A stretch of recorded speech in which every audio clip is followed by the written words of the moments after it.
우리가 어떨 때는 참 기도를 긴 시간 한 것 같은데 그렇게 긴 시간 기도를 했음에도 불구하고 평안하지도 않을 뿐더러 여전히 불안하고, 그리고 하나님께 나간다고 생각했는데 정작 하나님 앞에 가까이 있기보다는 하나님과 너무 멀어져 있다라고 느껴질 때가 없지 않습니다.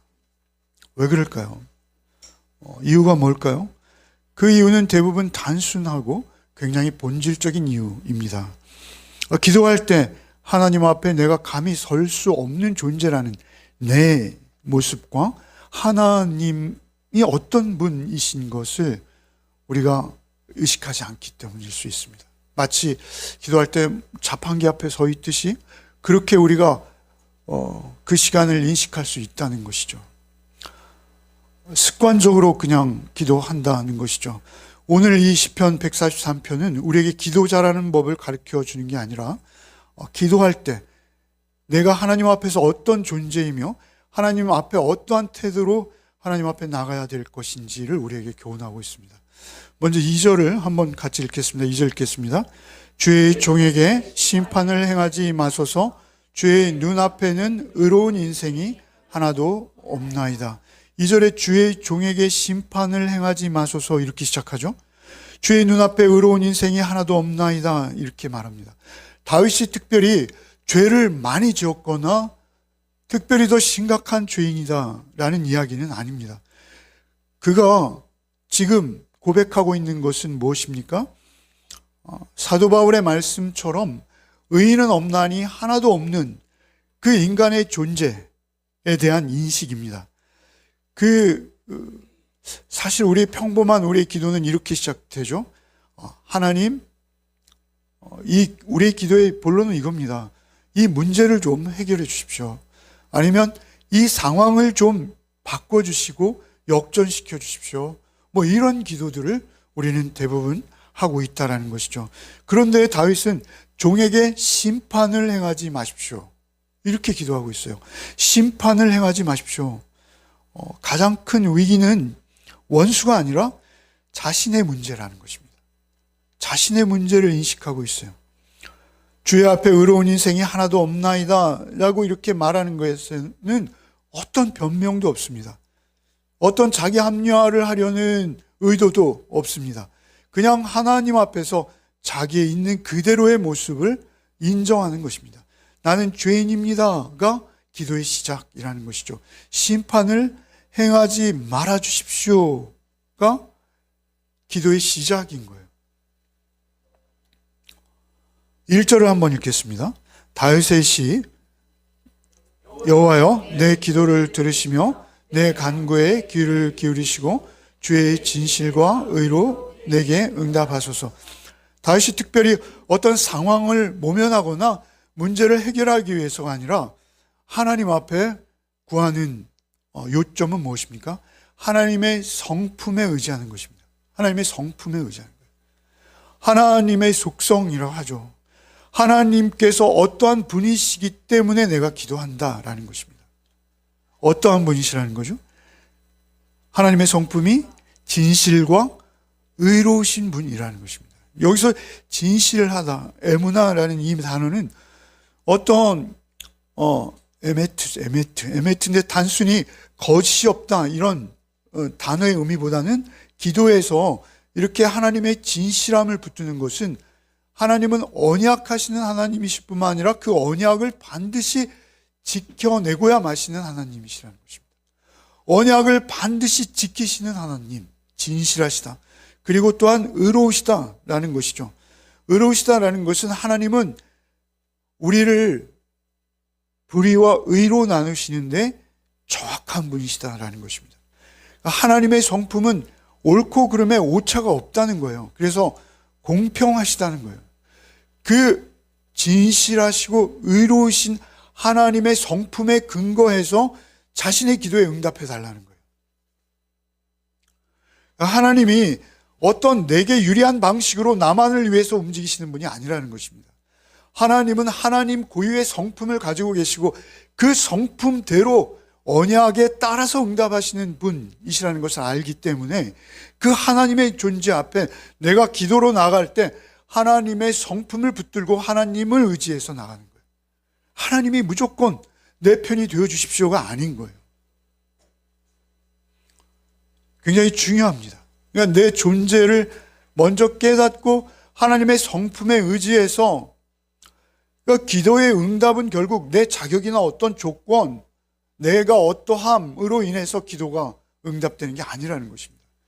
기도의 응답은 결국 하나님의 성품 때문에, 하나님께서 그렇게 하실 수밖에 없는 분이기 때문에 그렇게 하신다는 것입니다.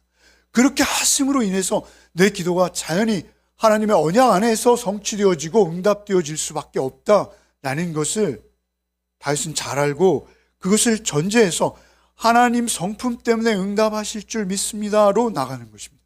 하나님, 제가 이만하니 하나님 저에게 적당한 보상을 좀 주셔야 되는 거 아닙니까? 이런 식으로 우리는 생각할 수 있다는 것이죠. 기도의 응답은 나의 어떠함이 아니라 하나님의 어떠하심으로 인해서 가능해지는 것입니다. 그래서 여기서 그 기도의 이유는 사실 원수들이에요, 원수들. 지금 다윗이 이 정도 심각한 기도를 하고 있을 때는 그의 인생에서 몇 번 없었던 가장 심각한 위기입니다. 생명의 위기입니다. 아니요, 많이 있었죠. 그런 위기 중일 텐데 어떤 위기인지는 모르겠습니다. 그러나 하나님 앞에서 나는 죄인이올시다로 시작하는 거예요. 그럼에도 하나님은 인자와 자비, 특별히 의로우심이 하나님의 성품이시기에 하나님을 다시 붙듭니다. 저의 무능함을, 저의 부패함을 주님이 아시오니 저를 긍휼히 여기시고 저의 이 빈손에 하나님의 성품으로 응답해 주십시오가 다윗의 기도인 거예요. 다윗이 다윗되고 다윗이 다윗의 삶을 살 수 있었던 능력은 하나님께로부터 오는 것이죠. 그런데 그 하나님께로부터 오는 그 기도의 응답은 무엇입니까? 그것은 하나님의 성품을 붙들고 하나님의 어떠하심을 향해서 나갈 때 그는 하나님 안에 있게 되는 것입니다. 3절과 4절을 한번 읽어보겠습니다. 원수가 내 영혼을 핍박하며 내 생명을 땅에 엎어서 나로 죽은 지 오랜 자 같이 나를 암흑 속에 두었나이다. 그러므로 내 심령이 속에서 상하며 내 마음이 내 속에서 참담하나이다. 여러분, 원수가 내 영혼을 핍박하며 내 생명을 땅에 엎어서 나로 죽은 지 오랜 자 같이 되게. 여러분, 이것은 어떤 구체적인 상황을 이야기하지는 않아서 그게 어떤 상황인지 몰라요. 그러나 우리가 알고 있듯이 다윗은 자기 장인에게 살해 위협을 끊임없이 받았어요. 자기 장인에게. 뿐만 아니라 자기 아들도 자기를 죽이려고 달려들었습니다. 그의 인생에서의 위기는 수없이 많았어요. 그런데 어떤 위협에 쫓기고 있는지는 모르겠어요. 그러나 그는 그 위협의 실체, 그 상황, 그리고 그 대상, 그런 것보다는 여기에 그 한 가지 집중하는 거 있어요. 4절에 그러므로 내 심령이 속에서 상하여 내 마음이 내 속에서 참담하나이다. 그러니까 사실은 그 물리적인 환경이나 상황보다 내 심령이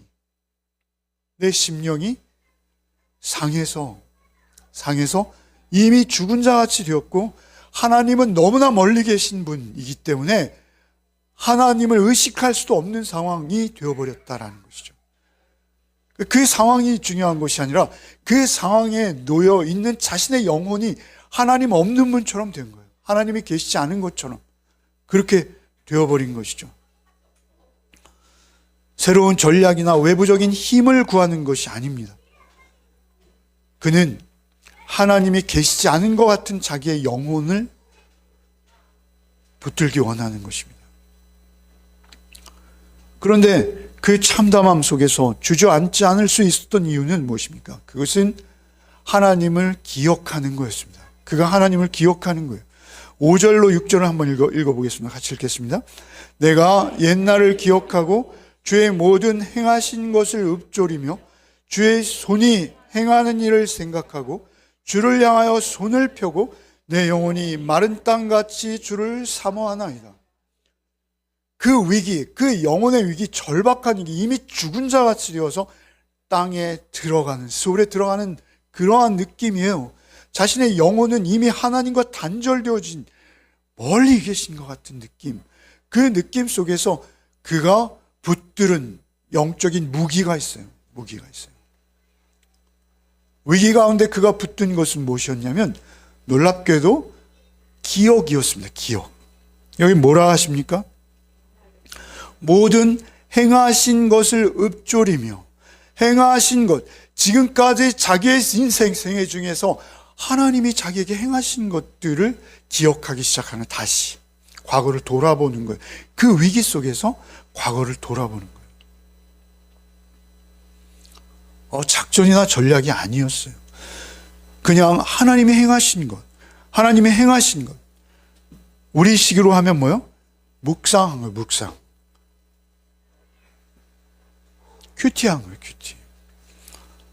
주의 모든 행하신 것을 읊조리며 주의 손이 행하는 일을 생각하고, 행하신 것, 행하신 일 계속 반복되죠. 똑같은 거예요. 그런데 특별히 읊조리며 주의 손이 행하는 일을 생각하였다, 이렇게 말해요. 주의 손이 자신의 인생 가운데서 구체적으로 찾아오시고 간섭하신 것을 기억했다는 거예요. 추억했다는 거예요. 떠올렸다는 거예요. 무엇이었을까요? 다윗의 인생 가운데 다윗을 찾아오셨던 주의 손을 다윗이 가장 절절히 느꼈던 것. 여러분, 그가 빈들에서 정말 양을 치고 있을 때 그 짐승들의 배설물의 냄새에 꽉 쩔어 있었을 것이죠. 그가 아무런 기대도 하지 않았고 아무런 계획도 없었어요. 그런데 급작히 하나님의 손이 그를 향해 뻗쳐오신 거예요.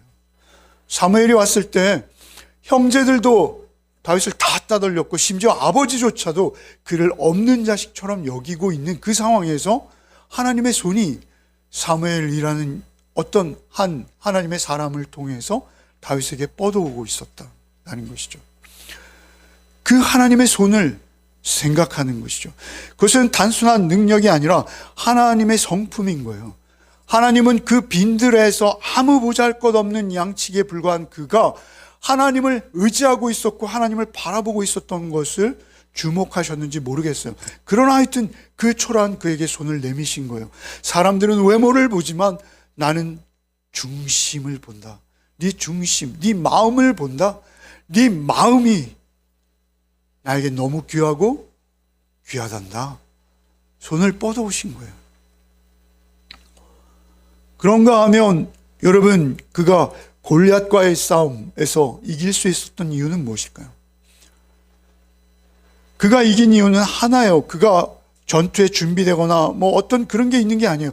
그가 빈들에서 자기를 찢으려고 달려드는 사자의 발톱에서 자기를 구해주신 것은 하나님이라고 믿는 거예요.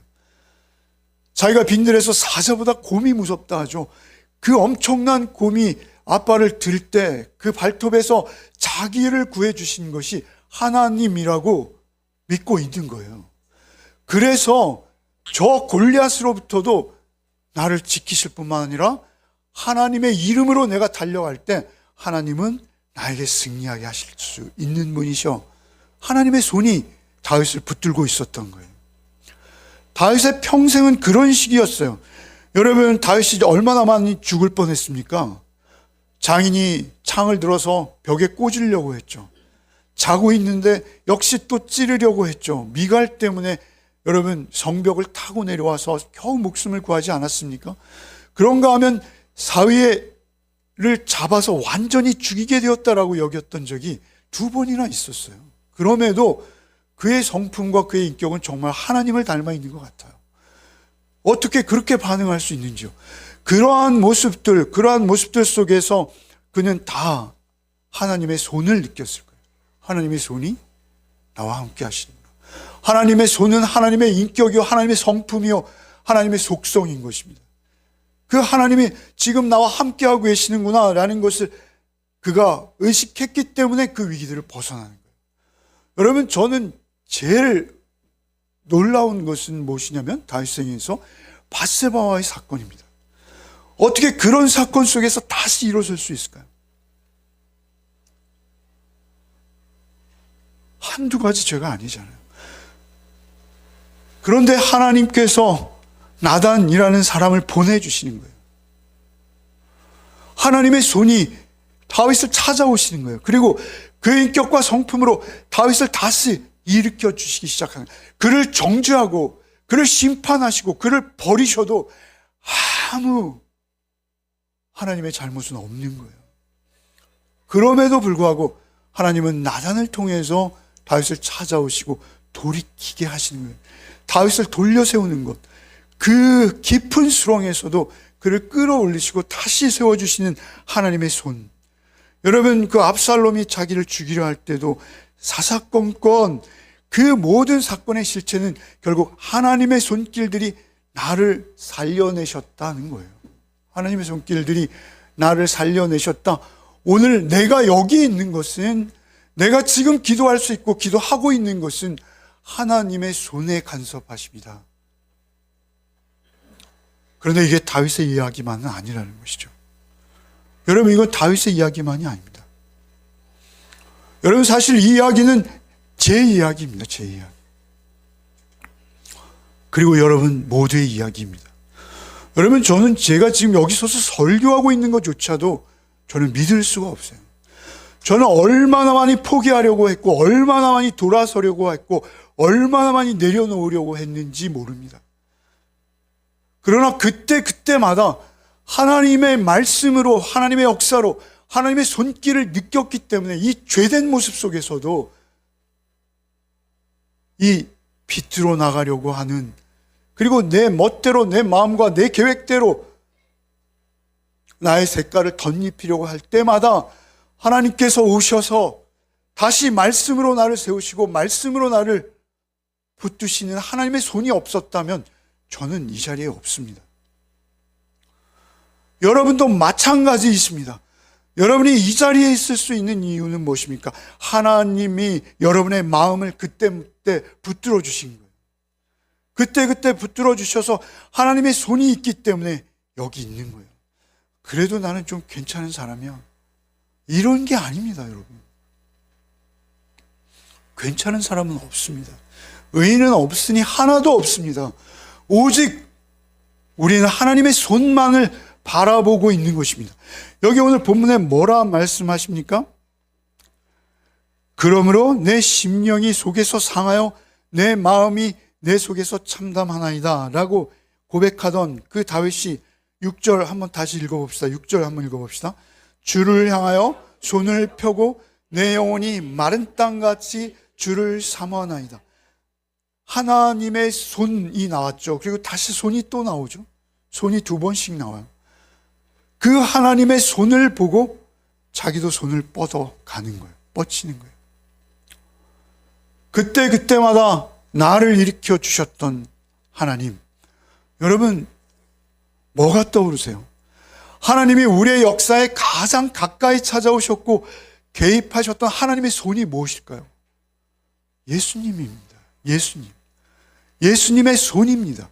예수님이 십자가에 흘리신 그 피 묻은 손이 사실 하나님의 손입니다. 그 하나님의 손이 우리에게 가장 가까이 오셨을 때가 언제입니까? 나 같은 죄인을 포기하지 않으시고 버리지 아니하시고 아주 수월에 내려보내지 않으시고 나 같은 죄인을 긍휼히 여기신 거예요. 불쌍히 여기신 거예요. 나도 나를 포기하고 싶은 그 상황에서 하나님은 그 피 묻은 손으로 나를 찾아오시는 거예요. 그게 은혜입니다. 그래서 지금 주를 향하여 손을 펴고 내 영혼이 마른 땅같이 주를 사모하나이다 라고 주님을 향해서 자신의 그 손을 내미는 거예요. 제가 늘 말씀드리잖아요. 우리의 손은 더럽고 세상의 온갖 추악한 욕심으로 묻어있는 이 더러운 손을, 그래도 하나님의 사랑을 추억하며 그것을 기억할 때 하나님은 나를 버리지 않으시는, 하나님은 진실하시고 의로우신 하나님이시지, 그 그 성품에 의지해서 하나님을 향해 손을 뻗는 거예요. 그때 하나님은 여지없이 어김없이 어느 때나 어느 자리에서나 그에게 손을 내밀어 주신 거예요. 그게 뭐예요? 하나님의 인자하심이에요. 오늘 결론이 인자하심이다. 마지막에 나오는 헤세드예요. 헤세드. 언약적 사랑인 거예요. 그냥 사랑이 아니라 하나님이 성경에 그토록 강조하시고 반복 또 반복하셔서 확인해 주시는 그 사랑의 확증된 사랑, 그 사랑의 손으로, 그 피 묻은 손으로 나를 붙들어 주실 것입니다를 알기 때문에 우리가 살아갈 수 있는 거예요. 우리가 살아가고 있는 거예요.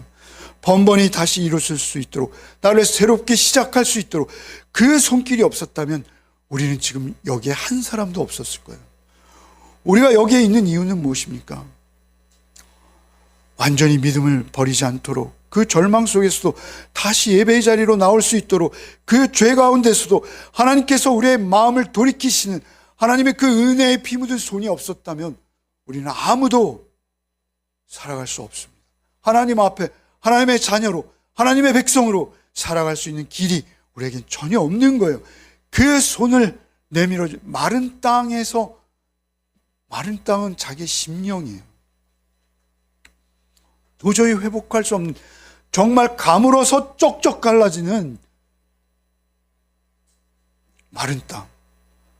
그러나 하나님께서 손을 내미시면 그곳에 은혜의 단비가 흠뻑 내릴 수 있음을 알고 있고, 그래서 자신의 생명이 새롭게 그곳에서 싹을 틔우고 다시 피어나는 것을 알고 있기에 그는 마른 땅 같은 심령이지만 자신의 손을 하나님을 향해 뻗치고 있다라는 것입니다. 7절과 8절을 7절부터 10절까지 읽겠습니다. 여호와여, 속히 내게 응답하소서. 내 영이 피곤하니이다. 주의 얼굴을 내게서 숨기지 마소서. 내가 무덤에 내려가는 자 같을까 두려워하나이다. 아침에 나로 하여금 주의 인자한 말씀을 듣게 하소서. 내가 주를 의뢰함이다. 내가 다닐 길을 알게 하소서. 내가 내 영혼을 주께 드림이니이다. 여호와여, 나를 내 원수들에게서 건지소서. 내가 주께 피하여 숨었나이다. 주는 나의 하나님이시니 나를 가르쳐 주의 뜻을 행하게 하소서. 주의 영은 선하시니 나를 공평한 땅에 인도하소서. 7절에 여호와여, 속히 내게 응답하소서. 내 영혼이 피곤하니이다. 주의 얼굴을 내게서 숨기지 마소서. 주의 얼굴, 신인 동용론적 표현이라고 늘 말씀드리죠. 하나님은 영이시지만 얼굴로 표현되는 이유는 무엇이죠? 임재인 거예요. 하나님의 임재, 하나님의 임재를 사모하는 거예요. 여호와여, 속히 내게 응답하소서. 응답은 뭐예요? 주의 얼굴을 보는 게 응답인 거예요. 원수로부터의 벗어남도 중요하지만 그 전에 자신의 심령이 주의 얼굴, 그 임재 안에 들어가는 것이 생명인 거예요. 주의 얼굴을 내게 숨기지. 내가 무덤에 내려가는 자 같을까 두려워하나이다. 어떠한 극악한 상황 속에서도 제가 하나님의 백성이요, 하나님의 자녀요, 하나님이 사랑하시는 하나님의 사랑의 대상인 것을 제가 주의 얼굴 앞에서 느끼고 있는 상태이기를 원합니다. 그거인 거예요. 그게 기도인 거예요. 그게 다윗의 기도인 거예요. 8절에 아침에 나로 하여금 주의 인자한 말씀을 듣게 하소서. 내가 주를 의뢰함이니이다. 내가 다닐 길을 알게 하소서. 요새 우리 김현수 집사님이 노래로 부르셔야 될 것 같은데요. 한웅재 목사님 노래. 아침에 나로 주의, 오늘 그거 하실 줄 알았는데 안 하시네. 인자하심 듣게 하소서. 내가 주를 의뢰합니다. 예.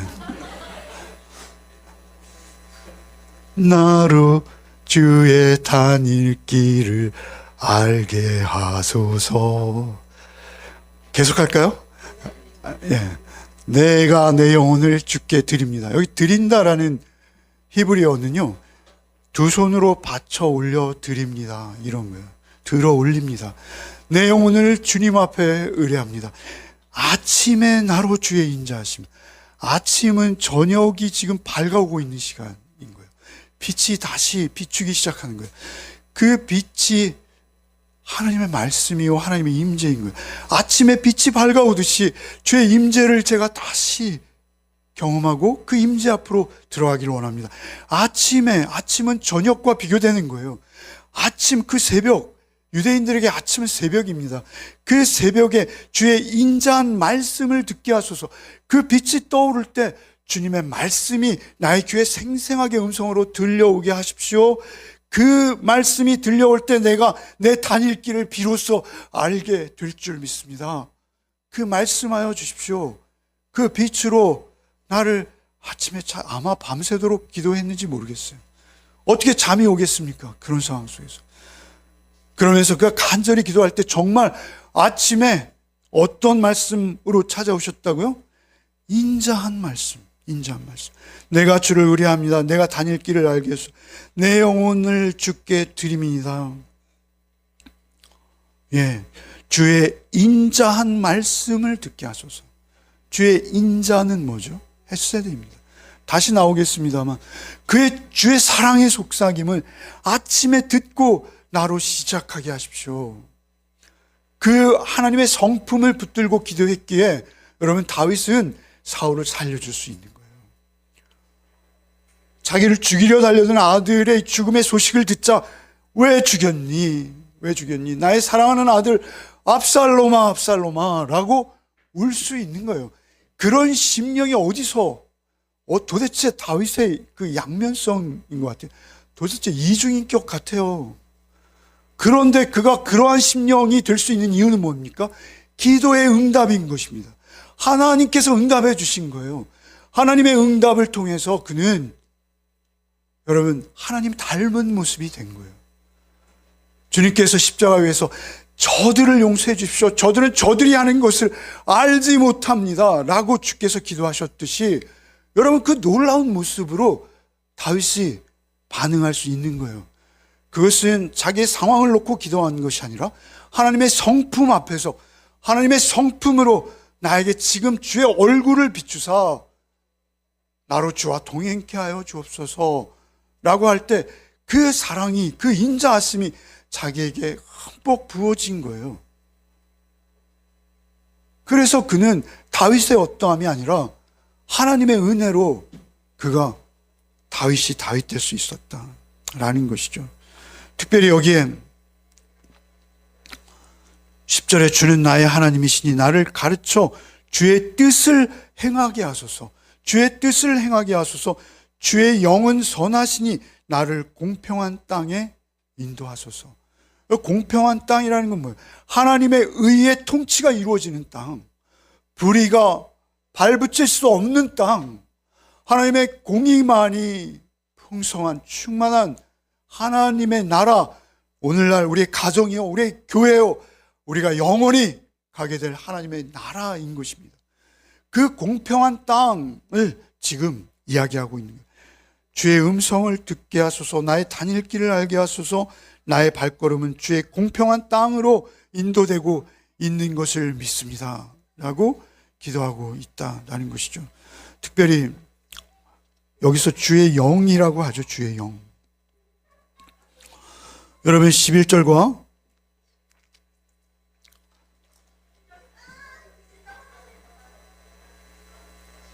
주의 영 10절에 있죠. 주의 영은 선하시니. 주의 영은 선하시니.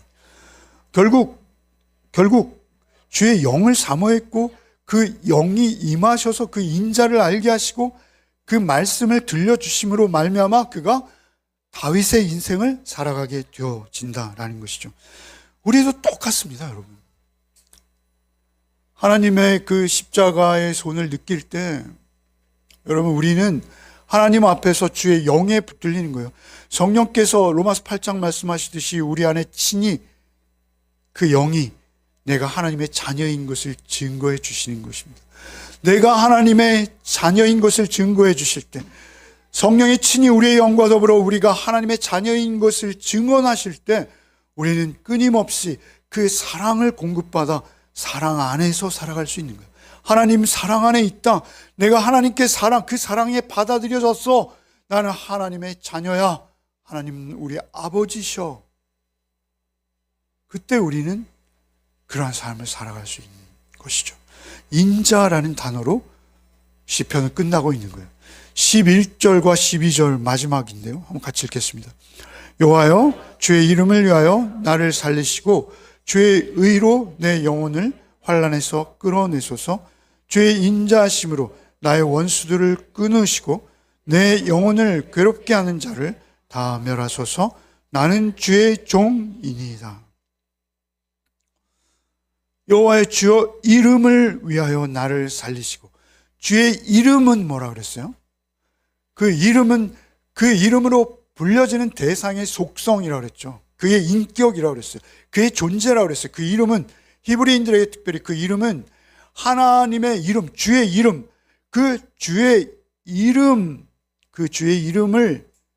위하여 나를 살리시고, 내가 그 위기 속에서도 하나님의 성품을 붙들고 기도했던 하나님의 임재를 누리고 있는 그 상태에서 그는 그 존재 자체가 주의 이름을 드러내고 있는 거예요. 그 존재 자체가 주의 이름을 나타내고 있는 거예요. 그래서 주의 이름을 위해서 나를 살려주십시오. 살리실 수밖에 없는 거 아니겠습니까? 주의 의로 내 영혼을 환난에서 끌어내소서. 주의 그 공평하심, 그 주의 공평한 재판, 주의 판단 아래 내가 나를 두겠나이다. 그런 말씀이에요. 그런데 내가 나를 두겠나이다라는 내가 어떤 떳떳함, 나의 나됨이 아닙니다. 무엇입니까? 이 시편의 시작이 뭐였어요? 죄인이라는 것입니다. 죄인, 철저히 죄인이라는 거예요. 내가 죄인인 것을 철저히 하나님 앞에서 인식하고 그리고 나가는 거예요. 주의 의로 내 영혼을 환난에서 끌어, 주의 인자하심으로, 12절에 다시 인자가 나오죠. 계속 인자인 거예요. 인자.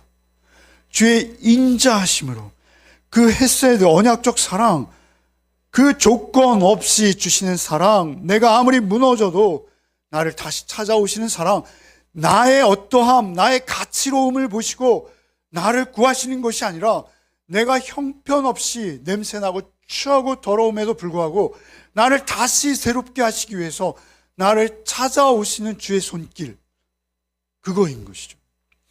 그 주의 사랑, 그 주의 사랑으로 나를 새롭게 하십시오. 그게 십자가인 거예요. 성부 하나님께서 성자 예수 그리스도를 통해서 우리를 찾아오셨던 그 손길을 다시 그가 여기서 갈망하고 있는 것입니다. 의인은 없나니 하나도 없음을 깨닫고 오직 주의 인자하심을 구하는 그 다윗의 태도, 그것이 우리의 기도가 되어야 된다는 것입니다. 우리의 기도는 내 의로움이 아니라 우리의 연약함을 하나님 앞에 아뢰는 기도여야 합니다. 내 환경을 바꿔주십시오, 이런 것이 우리의 기도가 아닙니다. 내가 하나님께 더 가까이 나가기 원합니다. 하나님의 성품을 내가 담기 원합니다. 내가 지금 이 나라의 왕이지만 나는 왕이 아니라 당신의 종입니다.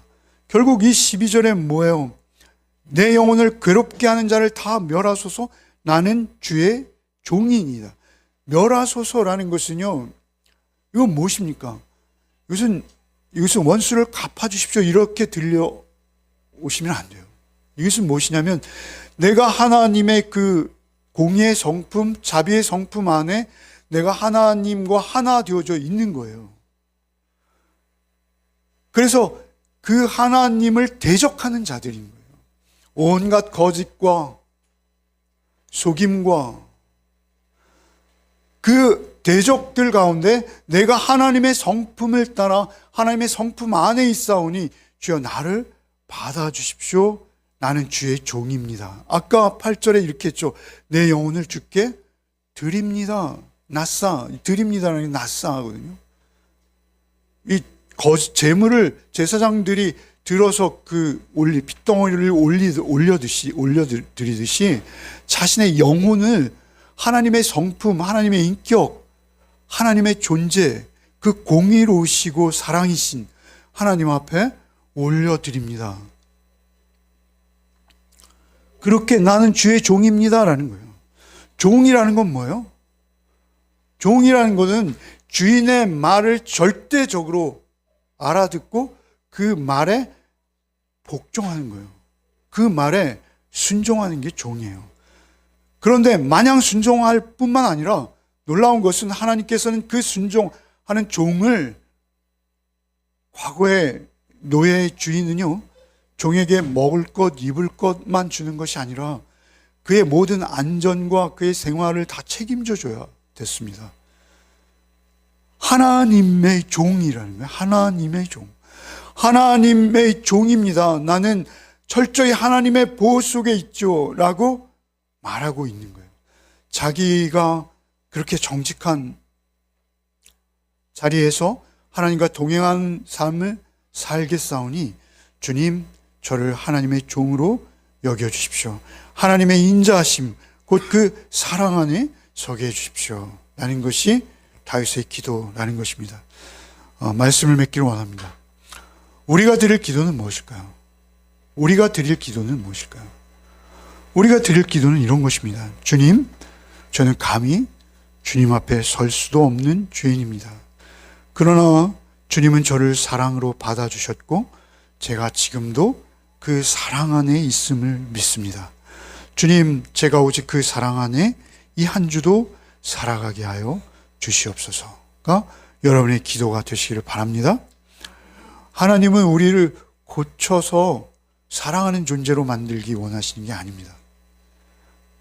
하나님은 우리를 먼저 사랑하셔서 그 사랑 안에 그저 있기를 원하시는 것입니다.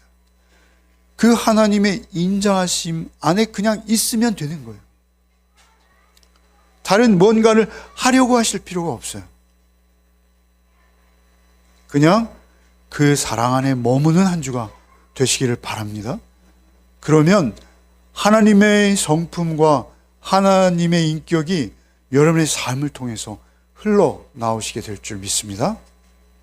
아멘을 안 하시네요. 아멘.